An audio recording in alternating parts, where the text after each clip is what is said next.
Welcome to Swaroopa world అండి. ఈరోజు సొరకాయ పచ్చడి తయారు చేసుకుందాం. ఈ పచ్చడి అన్నంలో, బ్రేక్ఫాస్టుల్లో చాలా రుచిగా ఉంటుందండి. తక్కువ టైంలోనే సులభంగా చేసుకోవచ్చు. ఫ్రెష్గా ఉన్న సొరకాయను పొట్టు తీసి ముక్కలుగా కట్ చేసి రెడీగా పెట్టుకుందాం. తర్వాత కళాయిలో నూనె వేడయ్యాక పల్లీలు వేపాలి.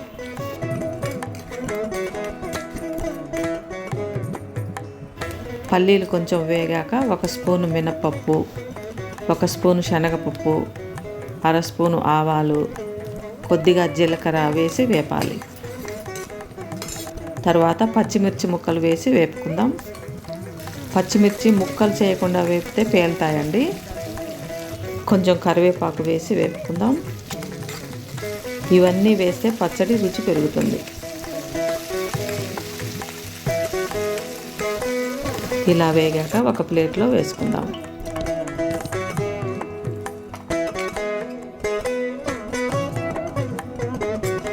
తరువాత ఇదే కళాయిలో సొరకాయ ముక్కలు వేసి అర టీ స్పూన్ పసుపు కూడా వేసి కలపాలి. మూత పెట్టి 2 నిమిషాలు ఉడకనివ్వాలి. 2 నిమిషాలు అయ్యాక కొంచెం చింతపండు వేసి కలపాలి. మూత పెట్టి సొరకాయ ముక్కలు మెత్తబడ్డాక స్టవ్ ఆఫ్ చేయాలి. తరువాత పచ్చిమిర్చి మిక్సీలో వేసుకుందాం.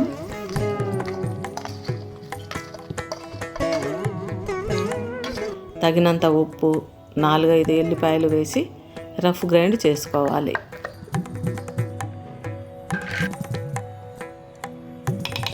ఇప్పుడు ఉడికిన సొరకాయ ముక్కలు కూడా వేసి గ్రైండ్ చేసుకుందాం.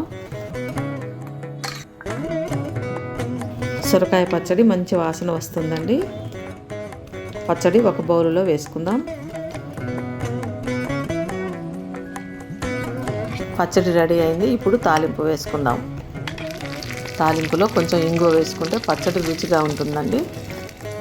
చాలా రుచిగా ఉన్న సొరకాయ పచ్చడి రెడీ.